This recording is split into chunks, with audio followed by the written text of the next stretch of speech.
Students, आप इस channel पर सिंधु घाटी सभ्यता से संबंधित topic water management and hydraulic engineering in Indus civilisation भी देख सकते हैं। आज भी ये जिज्ञासा भरा प्रश्न है कि विश्व की विशाल और महान सभ्यता सिंधु घाटी की सभ्यता का पतन कैसे हुआ। इस विषय पर विद्वानों का अलग अलग दृष्टिकोण है। आइए पतन के कारणों का विश्लेषण करें। मेसोपोटामिया में उर तथा किश नगरों से प्राप्त मुद्राओं के आधार पर मार्टिमर व्हीलर ने अपनी पुस्तक Indus valley civilisation and beyond में 2500 ईस्वी पूर्व से 1700 ईस्वी पूर्व का समय सिंधु सभ्यता के लिए निर्धारित किया है। स्टुअर्ट पिगेट, गार्डन चाइल्ड और मार्टिमर व्हीलर जैसे विद्वानों के अनुसार बाहरी आक्रमणों का सैंधव सभ्यता के विनाश में प्रमुख योगदान रहा है। ऐसे संकेत मिलते हैं कि मोहनजोदड़ो के लोगों की निर्दयता पूर्वक हत्या की गई थी। एक कमरे में 13 व्यक्तियों के अस्थिपिंजर प्राप्त हुए हैं। एक गली में भी कुछ व्यक्तियों के अस्थिपिंजरों के ढेर मिले हैं। इस आधार पर आर्य आक्रमण का सिद्धांत प्रस्तुत किया गया। ऋग्वेद में उल्लेखित पुरंदर का अर्थ किलों को ध्वस्त करने वाला इंद्र और हरियूपिया का संबंध हड़प्पा से स्थापित करने का प्रयास किया गया। यह निष्कर्ष निकाला गया कि आर्यों ने 1500 ईस्वी पूर्व के आसपास सैंधव नगरों पर आक्रमण करके ध्वस्त कर दिया। मोहनजोदाड़ो के जिन नरकंकालों का वर्णन इन विद्वानों के द्वारा किया गया है, ये न तो एक ही स्तर के हैं और न ही ज़्यादा संख्या में पाए गए हैं। वह इस सभ्यता का अंतिम स्तर भी नहीं है, अर्थात ये कंकाल ऊपरी सतह पर नहीं मिले हैं और न ही युद्ध में प्रयुक्त होने वाले हथियार जैसे बाण, भाला, फरसा आदि मिले हैं। अमेरिकन पुरातत्वविद रिचर्ड एच मीडो का मानना है कि मोहनजोदाड़ो और हड़प्पा से कोई भी ऐसा साक्ष्य नहीं मिला है जो यह सिद्ध कर सके कि ये नगर आक्रमणकारियों द्वारा नष्ट किए गए हैं। महत्वपूर्ण बात यह है कि इन नगरों का पतन एक साथ नहीं हुआ है। सिंधु सभ्यता के पतन व आर्यों के आगमन की तिथि में अंतर होने और सैंधव नगरों में सैन्य आक्रमण के साक्ष्य न मिलने के कारण यह सिद्धांत अमान्य है। जॉन मार्शल, अर्नेस्ट मैके और एस.आर. राव के अनुसार सिंधु सभ्यता का विनाश बाढ़ के कारण हुआ है। मोहनजोदाड़ो, चहुंदड़ो व लोथल में बाढ़ की तबाही के साक्ष्य मिले हैं। बाढ़ के कारण इन नगरों का कई बार निर्माण हुआ। प्रत्येक बार भवनों का निर्माण ऊंचे धरातल पर किया गया। संभवतः प्रत्येक वर्ष बाढ़ के कारण स्थानीय निवासी अपने घरों को छोड़कर अन्य स्थानों पर बसने के लिए बाध्य हुए होंगे, परंतु यह सिद्धांत इस बात को स्पष्ट नहीं कर पाया कि जो नगर नदी किनारे नहीं बसे थे उनका विनाश कैसे हुआ। टेक्टोनिक प्लेटों में हलचल से नदियों का मार्ग बदलना, बाढ़ आना और कृषि भूमि दलदली हो जाना सिंधु घाटी के पतन का एक कारण माना जा रहा है। M.R. साहनी और R.L. राइक्स इस मत के समर्थक हैं। कुछ अन्य विद्वानों का भी मानना है कि भूकंप सिंधु सभ्यता के नगरों के विनाश की वजह हो सकती है। कालीबंगा में खुदाई के दौरान धरती की हलचल व दरारों के साक्ष्य मिले हैं।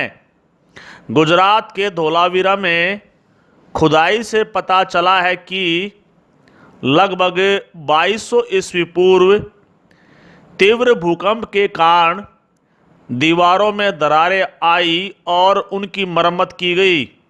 कुछ शोधकर्ताओं द्वारा धोलावीरा में की गई पेलियोसेस्मिक जांच के आधार पर स्टैनफोर्ड विश्वविद्यालय के professor Amos Nur, Robert L Kovach तथा केली ग्रिजाल्वा ने earthquakes and civilisation of the Indus valley नामक आर्टिकल लिखा। इनके अनुसार धोलावीरा में भूकंप के कारण दुर्ग का उत्तरी द्वार घड़ी की सुई की दिशा में घूम गया है और इसमें झुकाव भी नजर आता है, परंतु वैज्ञानिक यह बताने में असमर्थ हैं कि भूकंप का केंद्र कहाँ था और भूकंप की तीव्रता कितनी थी। भूकंप का एक केंद्र होता है, केंद्र से दूर भूकंप का प्रभाव घटता जाता है। यह संभव नहीं है कि शोरतुगही से लोथल तक भूकंप का एक जैसा प्रभाव रहा हो। अगर सभी शहरों के लोग मकानों के ढहने से मर गए हों तो मलबे में हजारों शवों के कंकाल भी तो मिलने चाहिए।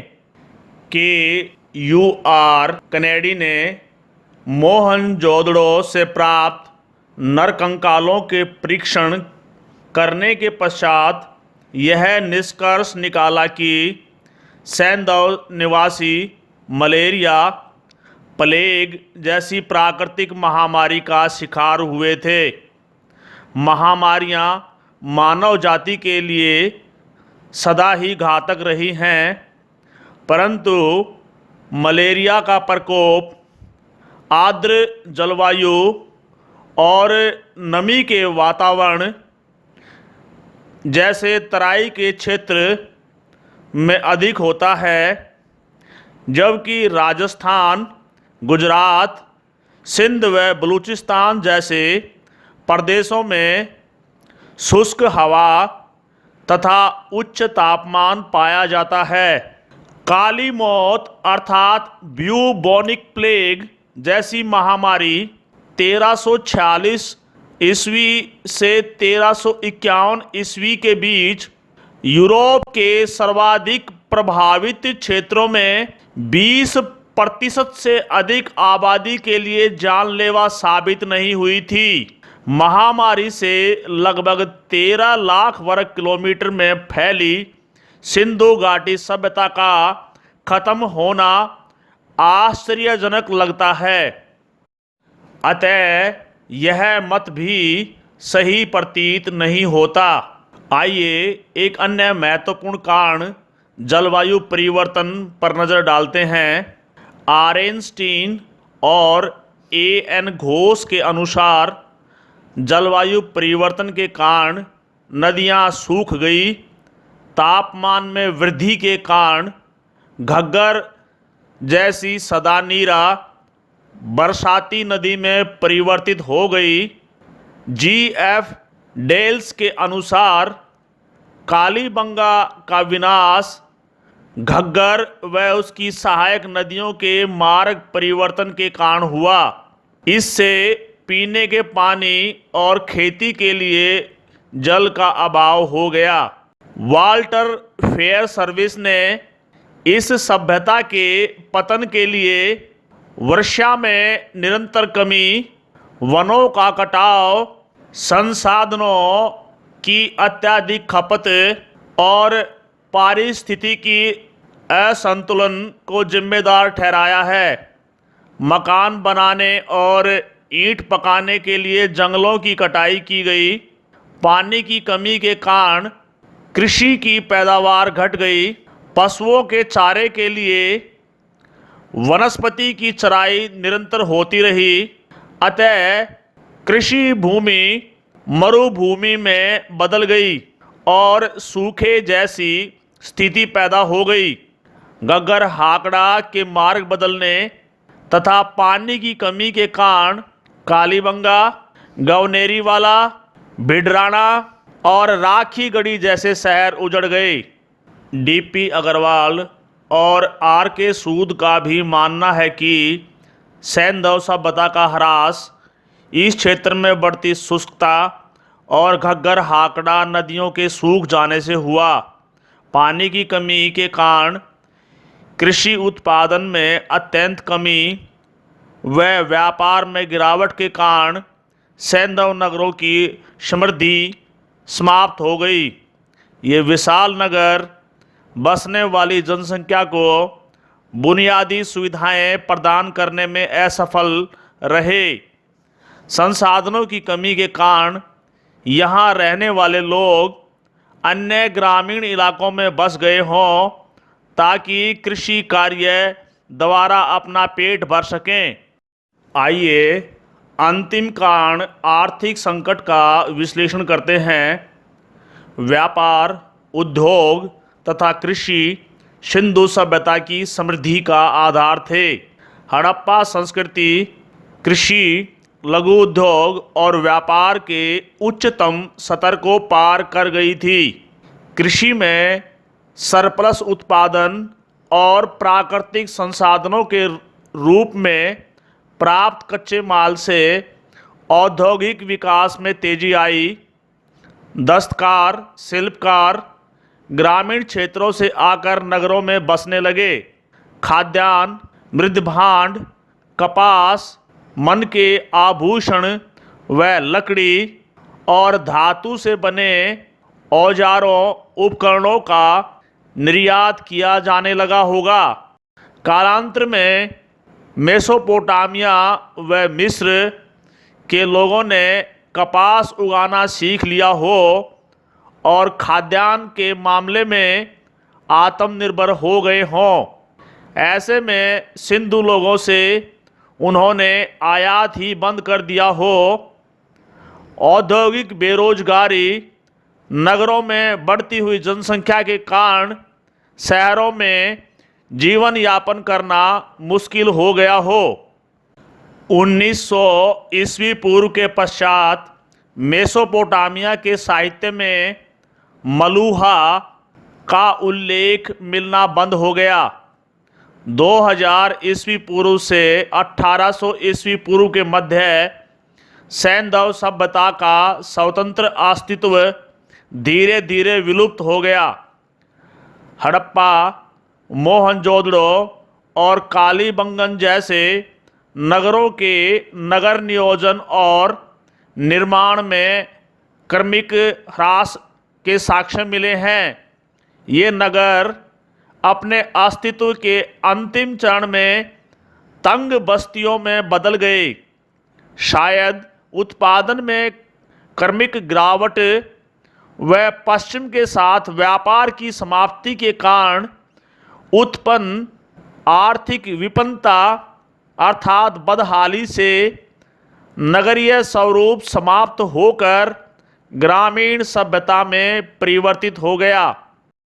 सभी कारणों का परीक्षण करने के पश्चात यह निष्कर्ष निकलता है कि सिंधु सभ्यता के विनाश के लिए किसी एक कारण विशेष को उत्तरदायी नहीं ठहराया जा सकता। यह संभावना है कि इस सभ्यता के विनाश के लिए एक से अधिक कारण जिम्मेदार हो सकते हैं। यह स्पष्ट है कि इस सभ्यता का अंत अचानक न होकर एक दीर्घकालीन प्रक्रिया का परिणाम था।